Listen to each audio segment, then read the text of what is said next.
Hello, everyone. Welcome back to the Student Arts Network. Today, we're presenting a little bit about disparities and underrepresentation among students of color in a pharmacy school settings. And today, we have two great student producers here joining us me today. Is Shenika and Joma.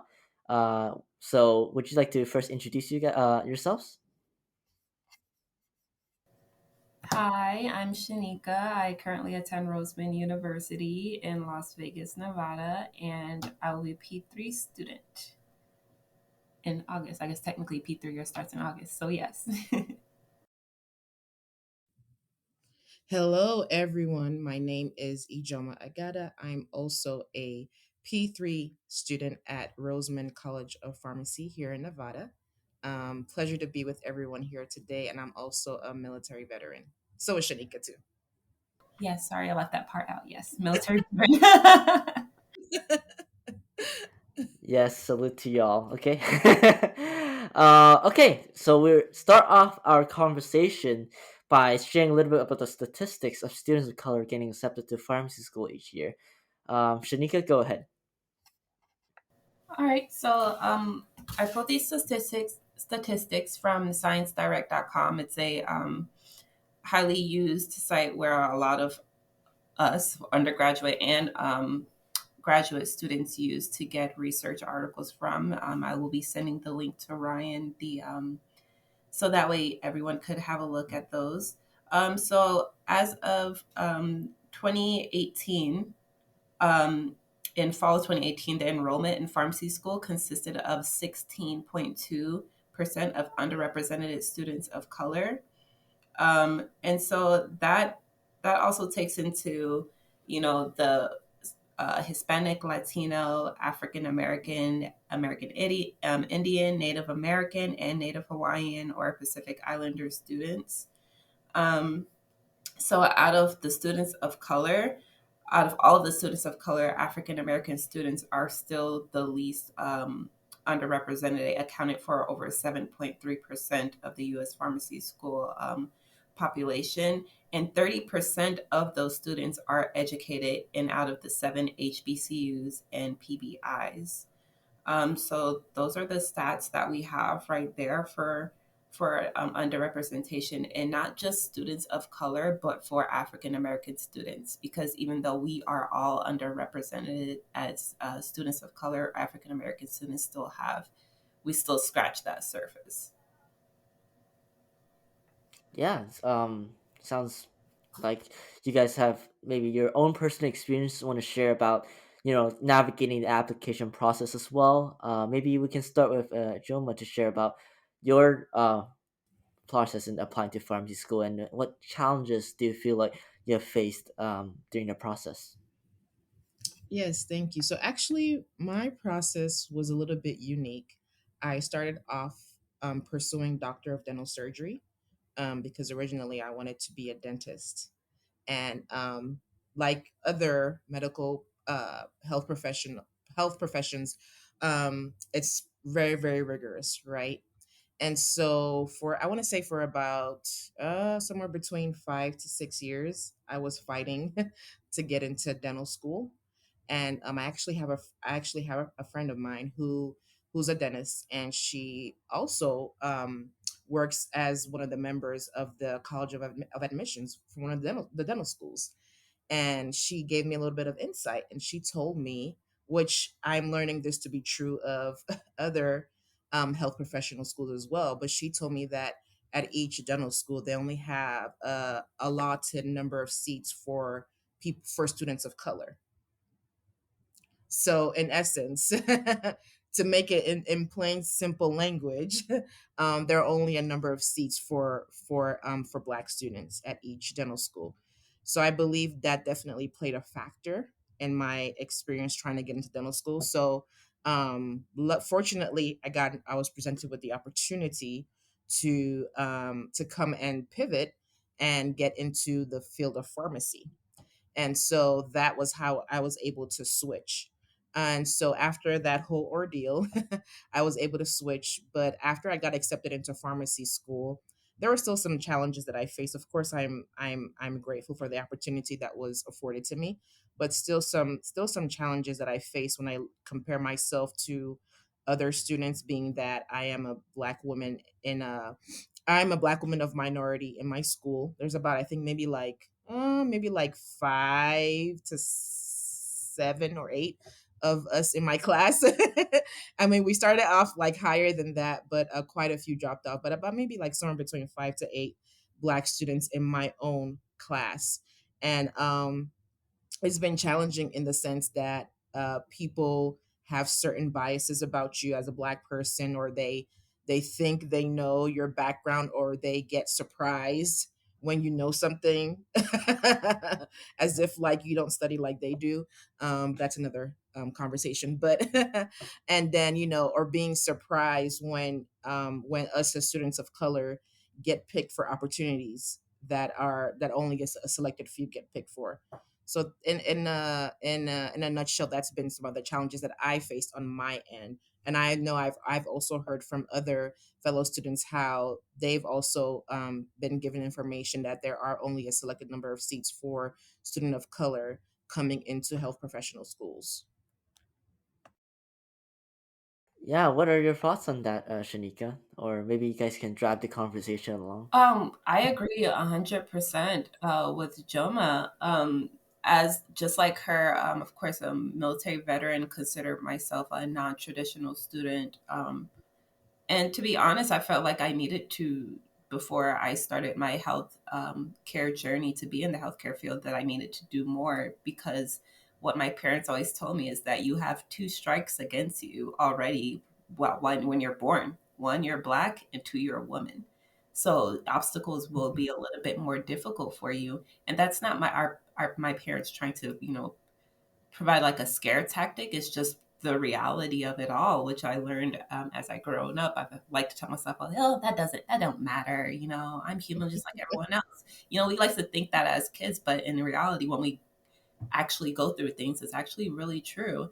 And when, like, just like Ijoma, I did consider the field of dentistry, but then I um, subscribe to the ADA website as if every other undergraduate dental student would do, and I got in the mail the book of all the dental schools in the United States, and I was just going through it, and then I went onto the statistics page of my. I just want to see the chances of how many Black students get accepted to each dental school in America. Because I just wanted to see my chances. And plus, to be honest, I wanted to go to a school where I see a lot more students like me, so that way I could adapt easily and way better and have something in common with at least somebody. And just like Ijoma said, I never heard that there is a certain number of seats for Black students, but when she told me that, I was like, it made sense of what I was reading in that book from the ADA about, there are, from the looks of it, from the numbers, there is a select, because you would see classes where it was like, we accepted 2 students that year, we accepted 1 Black student this year, and one of them was a male, and it's like looking at all that, and I'm like, I was like, okay. And then COVID just like was the icing on the cake, because while everything was shutting down, I lived in an apartment complex, and right across the street, I saw a dental office. And as soon as COVID hit, that dental office was struck down. It was done, because no one, they couldn't see patients. And however, the only, a healthcare setting that was open was either a hospital or a pharmacy. And so I was like, let me just try pharmacy, because my husband is also, he's a pharmacist as well, but he was still going to work during COVID, the peak of COVID. And so I was like, okay, so pharmacy is way more of a necessity than dentistry. Dentistry is more of a, I like to think of a it's still a necessity, but it's a field of leisure, of people who can afford it. To be honest, not a lot of Americans, if they don't need to see a dentist, they're not going to see a dentist on a regular. But everyone needs to see a pharmacist to pick up some type of medication. If they even if they don't go every day, you're going to get some kind of bacterial infection. You're going to need your antibiotics. You're going to have to see the pharmacist whether you want to or not. And we also have more time with the patients than I feel than MDs and other healthcare providers. So yeah. All right, that's very interesting. Maybe I can also ask you this, like, well, how do you see if there's maybe like an impact of the lack of POC or healthcare providers out there, or like, or specifically for African American healthcare providers out there that will maybe have not has as like have an understanding of how to treat patients who are POC and others. Like, do you see like if there's like maybe some sort of impact on that, or things like that you feel like you feel like it's gonna be like more beneficial if we have a healthcare field that has more racial minorities population to join in. That's a yeah. That's a really good question, Ryan. And that's something that is definitely on my heart because I have been a witness to kind of like, I guess you can call it the racial inadequacies that there are in the medical space, even as a patient. And there is this, like, I don't know where it comes from, but there is this idea that people of color have a higher tolerance of pain. And so, because of this idea that has been ongoing for years, oftentimes some medical professionals feel like when people of color come into care, or maybe the ED department, and they're in pain, they sometimes assume that they're lying, that it's some kind of a cover up to just get pain medications, which that can be true for any race, but you cannot make that assumption up front. I myself have been a witness to where I was in extreme pain, and the medical professional, who was not a person of color, assumed I was lying, to the point where they almost started laughing in my face. And so I say that to say, because I've heard other stories like that from other people of color, even women, because there are women who die in childbirth because they're not even given adequate amounts of medication to assist them in that process. And so I say all that to say that the lack of misrepresentation in that space does affect patient care.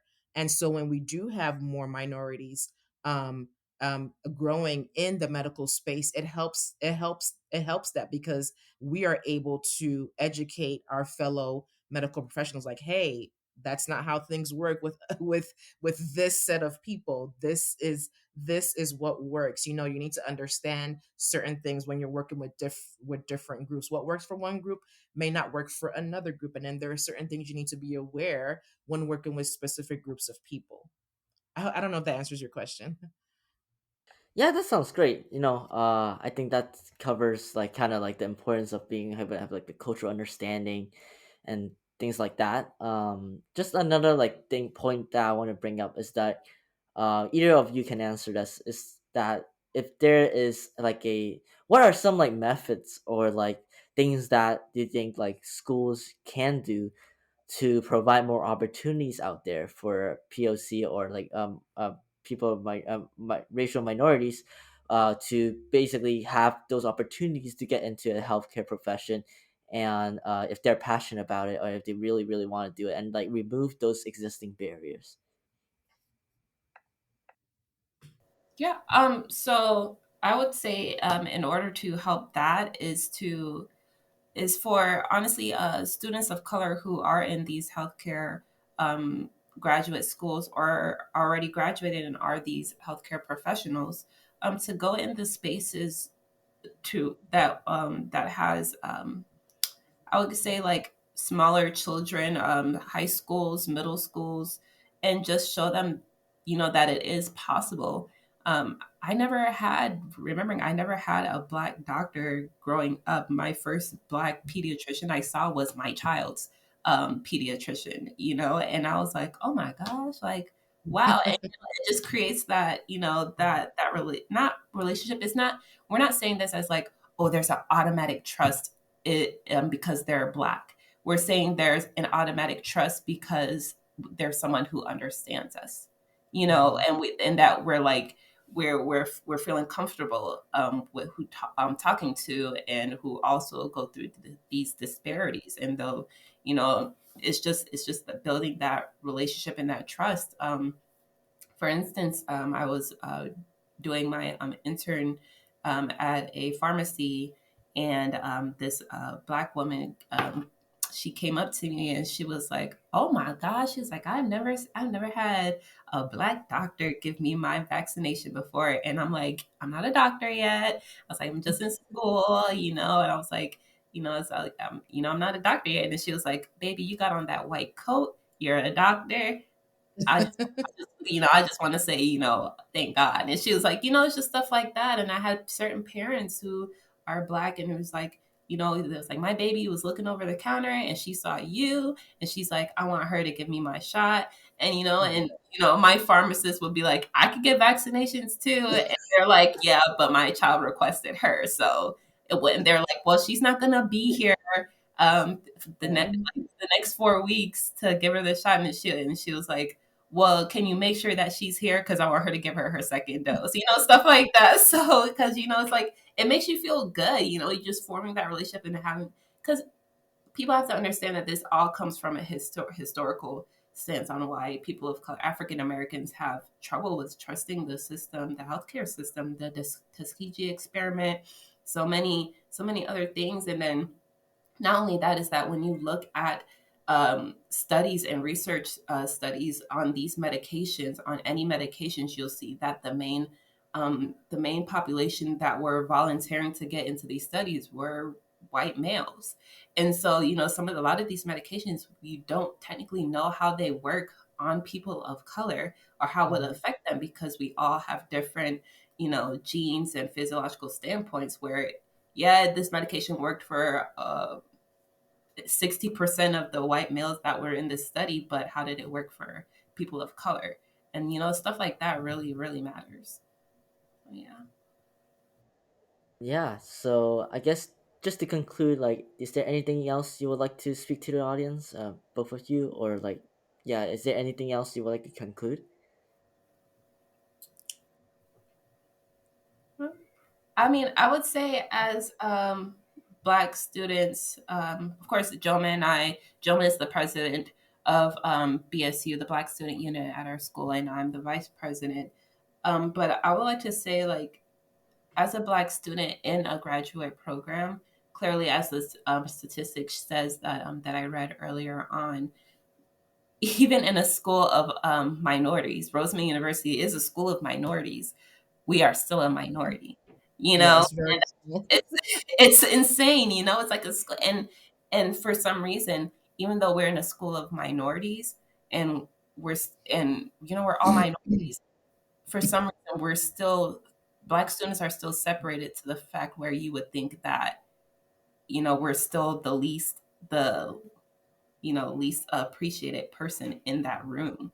And it's like, how can that be when we're all minorities? And for some reason, we're still put at the bottom of the totem pole with that. And so, even though, you're in these positions and in this spot, you need to understand that you are valued, even though you may not feel like you're valued in the classroom. When you go out there in the pharmacy or in these hospitals or other healthcare settings, there are patients who are going to look at you and appreciate you. And they're going to request you, because they're like, "Oh, okay, let me see." Like, I literally have patients who, not even patients, employees who work at the pharmacy, who will hear that a new pharmacy intern will come. And it's very weird, but it'll be a whole bunch of Black employees, and then they're staring at you and they're smiling and they're just waving, and you're looking like, "What is going on?" And the pharmacist is like, "Why are they acting so weird?" And I'm like, "I know why they're acting like that." But, it's just, understand that the classroom is temporary. The classroom is temporary. The relationships in the classroom can be forever. But understand that pharmacy school is temporary. And though you may not feel like you fit in at the time, you're not going to be there forever. And what matters is when you go out into the workforce. Thank you. All right. So I hope you guys learn about these challenges that and disparities that exist, and I hope you guys enjoy the content. Thanks, Shanika and Joma, for sharing their thoughts and some facts out there. And feel free to hit a like if you enjoyed this video. Comment on what are things that you may have observed during your time in pharmacy school or in pharmacy field that you feel like it has represented there's shown of disparities and there's an underrepresentation. So click subscribe if you enjoy content from the Student Arts Network, and we'll see you next time. Bye bye.